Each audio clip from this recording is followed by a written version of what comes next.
lot of people, when they see this, often think of this gentleman right here. This gentleman happens to be Harvey Tafel, and Harvey Tafel was the pastor of Wayfarers Chapel. Harvey, how long were you a pastor there? From 1972 till I retired the end of December 2012. People just think that's the neatest place to get married. Rita and I were married there too. John, you were married there. So that makes a good start right there. But we have regular Sunday services, a number of baptisms, some memorial services, and especially it's a place where people can come and relax and rejuvenate in mind and spirit to put things in perspective in their daily lives. I think a lot of people watching, as I said, associate you with the Wayfarers Chapel. And having said that, I think a lot of people have no idea about, what shall I call it, an overriding passion of yours. And that passion happens to be what? My overriding passion, some would call it an addiction, and that is trains. Addiction. You started collecting trains when you were how old? I have been in love with trains ever since I can remember, ever since a little tyke. I can remember on Christmas Day in 1945 when I was 5 years old. You can remember back to when you were 5? Yeah, I know it's a long time, John, but yeah, I can remember back. And Santa Claus brought me a train set. That's all I wanted for Christmas. And Santa Claus, beautiful train set. We have here on the table what looks to me like a very basic, put together by a 5-year-old steam engine. But from what you tell me, and you can tell our viewers, this is a very old train engine. So tell me a little bit about it. Well, I would like to introduce you to my cousin. This is Herman C. Tafel. If you look closely, you'll see the name Herman C. Tafel. Okay. Now, there's a little saga that goes with this, and I wrote an article about it for our Train Collectors magazine. In 1988, I got a letter from my mother back in Narberth, and she sent me out an article from the Atlantic Division TCA magazine that says, Herman C. Tafel, who are you? Well, evidently this man stumbled across this engine. And he happens to be from my hometown, Narberth. Matter of fact, I think I was his paper boy those many years ago. And he wanted to know who this was, so we got together and we told him who it was. And my family came from Germany. And I looked up in our registry of names, Herman C. Tafel owned a steel mill in Nuremberg, Germany. This is where this engine was manufactured, in Nuremberg by the Bing toy company. And that was manufactured how long ago?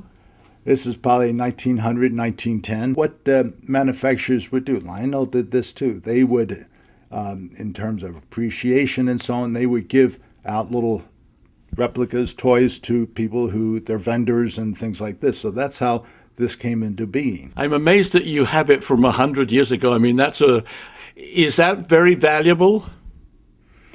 I think its value is, to me anyway, is in the historicity in terms that was to one of my cousins way back when.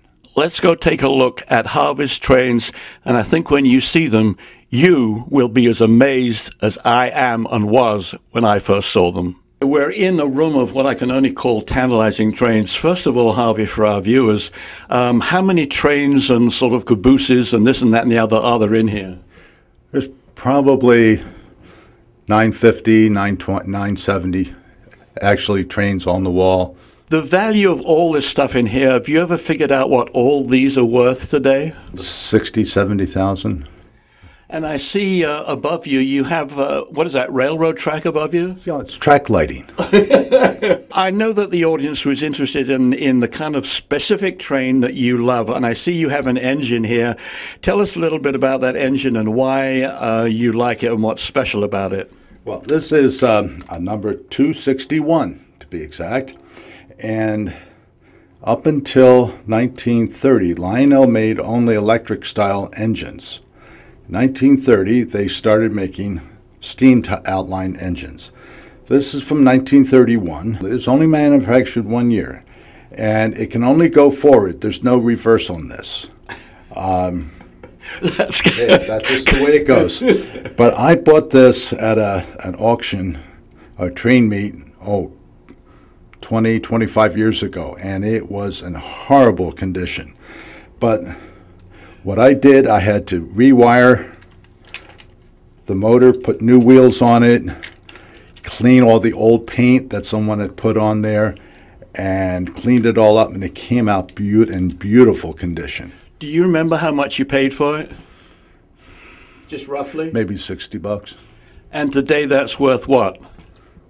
$250. And I see you've got them aligned in a specific sort of order. I mean, just give us a brief, quick overview. These are freight cars. Now, the ones up here are the top-of-the-line freight cars, anywhere from 1926 to 1942.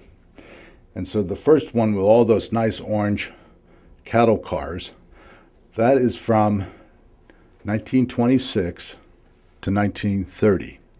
Then the next shelf has the same cars, but those with the variations change in trim and color from 1931 up through different years all the way up. So it's trying to trace the history of it. I was a history major and I love history, so this is sort of the way the train room is set up.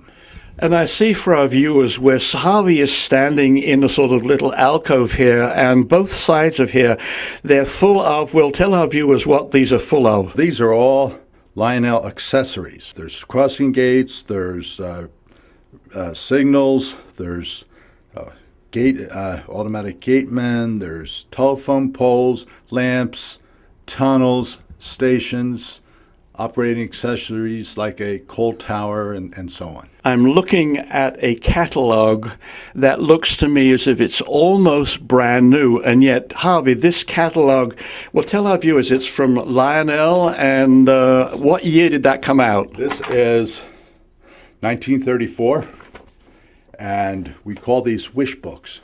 Wish books? Yeah, because I wish I had that. I wish I had Okay. I remember growing up, going to grade school and so on. We used to take our Lionel catalogs and put them behind a book so the teacher wouldn't see them, and gaze through and dream about owning trains and so on. How long have you had that catalog? I must have gotten maybe 15 years ago and so on. So there are part of the hobby is collecting simply paper. There are collectors who do nothing but collect Lionel paper. Catalogs, instruction sheets, boxes. With all these trains, why didn't you have a huge sort of model train layout so you could go and play and really, you know, pretend you were organizing and running the world's biggest toy train layout? Well, one is we live in a townhouse and a condominium complex, so they really don't have the room. And I am really more of a collector than I am an operator. But these were all run. This one here is my latest edition. I just got this on Saturday.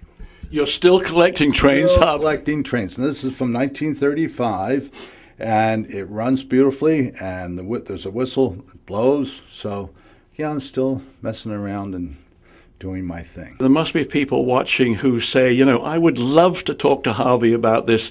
Would you be willing to give out a phone number or something where people can contact you? 310-539-0125. One of the things I enjoy doing is helping people understand their trains. Sometimes they'll ask me to repair it. I can do minor repairs and so on.